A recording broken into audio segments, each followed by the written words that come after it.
Welcome to the Entrusting the Faith podcast. I'm your host, Eric Rutherford, and today is the third in a series on resources that you can use in your family. You can use them at your church, really to help your children gain both biblical knowledge, biblical worldview, and to really just equip and train them to walk with Christ throughout life. So this week we're going to touch on some histories, specifically some biographies, and I want to point you to two or three resources that I think are really good. So first, YWAM Publishing has just some wonderful biographies. Here are a few. If you're watching on camera, these are what they look like. Things like Lottie Moon, Amy Carmichael, William Carey, Gladys Alward. All of those are really good. I've read each of those and read a few others, all of them through YWAM Publishing, and they have dozens that are available. What I like about them is they tell this person's story, right, and their experience and their life, really how the Lord moved in them, what led them to the mission field, what was their experience like, where did they go. And these are, I want to say, maybe 4th to 6th grade reading level. I've read them with my children, just sat down, do a chapter or two a night. And what it does is it gives a vision for what God can do in the hearts of believers. And it tells people, it helps them see even not only what is possible, but somehow to become braver. I love in S.D. Smith's Green Ember series. It's a fiction series. It's wonderful. Okay, this is a side note, but if you haven't read it, it's delightful. There is this interchange between a father and a daughter, and the father says, "Hey, you want me to read a story?" And the daughter says, "Yes." And she says, "Tell me something true."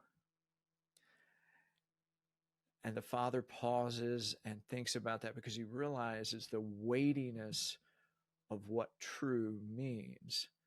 And so he goes and tells a story, and that's much the same way here.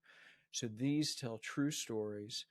They give you and your children a vision for a bigger world, and also a window into God's heart. And so it's a movement, and it gives you some historical context and gives you some geography. They're just fascinating reads. Here, I'm going to share this screen so you can see what the website looks like. All right, so here are, they have just different series here. Their website is ywampublishing.com. They also have just a ton of other material that I highly recommend. So definitely a good resource, especially and they also have audiobooks, which is great. So if you have children who are not readers, but they were willing to listen, man, that's a great way to get them involved in the same material. So highly recommend those. Encourage you to check those out. The second resource I have, I stumbled across these about 3 or 4 years ago, and it's a series by this one's written by Glinda Faye Mathis and Joel Beakey. This one's written by Diana Klein with Joel Beakey, and one of them is the Puritan heroes, and the other is the Reformation heroes. Now, what these are like mini biographies, like many, M-A-N-Y, mini, M-I-N-I biographies. And they go through and they talk, as you can hear me flipping the pages to the table of contents, the Puritans, who were the Puritans. And then it goes through and talks and has 21 different chapters, and it talks about the history, the background of different Puritans and their life and their work. from Richard Greenham, William Ames, Richard Sibbes, John Eliot, Anne Bradstreet, Richard Baxter, John Owen, Jonathan Edwards, just a ton of these. And I've read these with my children, when they were in their late elementary to middle school. And it gives a great context. It gives a lot of history and a lot of perspective on, in terms of the Puritans, who they were, what they believed, and how it impacts us today. And this other one is same style, same format. It is the Reformation heroes. And let me get you get the timeline in the front of the book.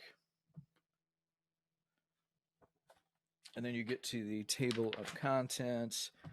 And again, it has, 30 through 35, basically like 32 to 34 different, not only individuals who were in the Reformation, from John Wycliffe, Anne of Bohemia, Ulrich Zwingli, William Tyndale. Then you also have like the Heidelberg Catechism, how it came about. You've got John Calvin,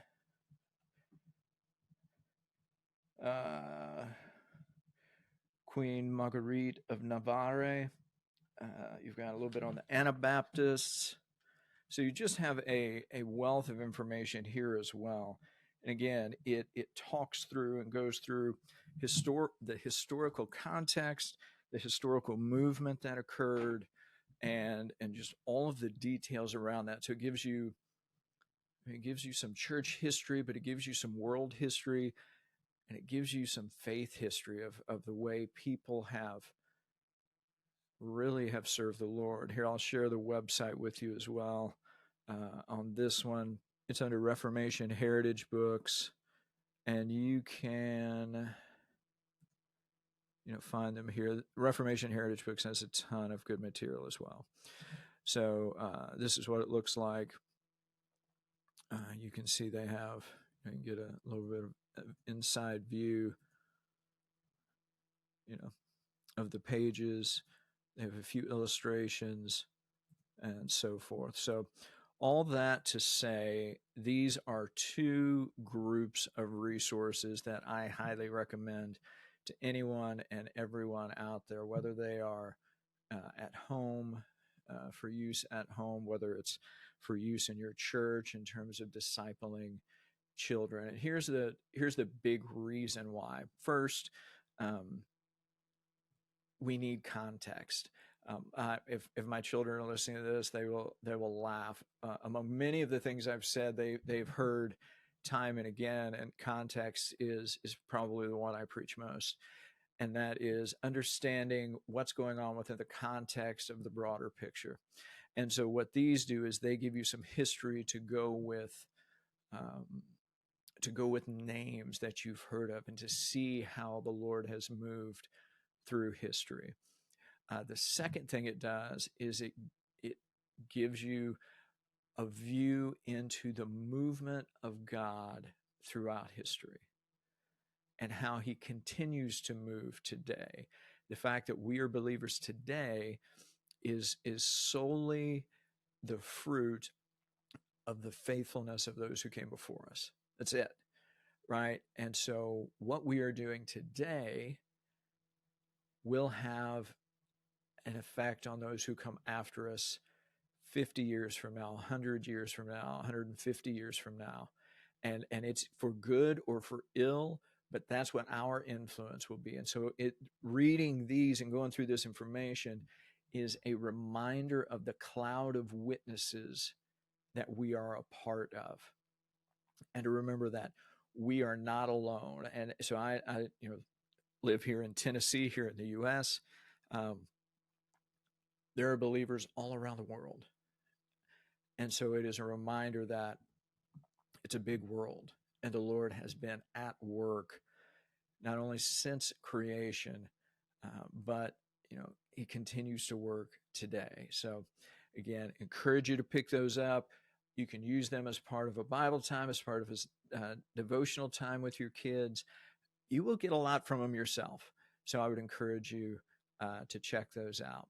All right, that's it for this week.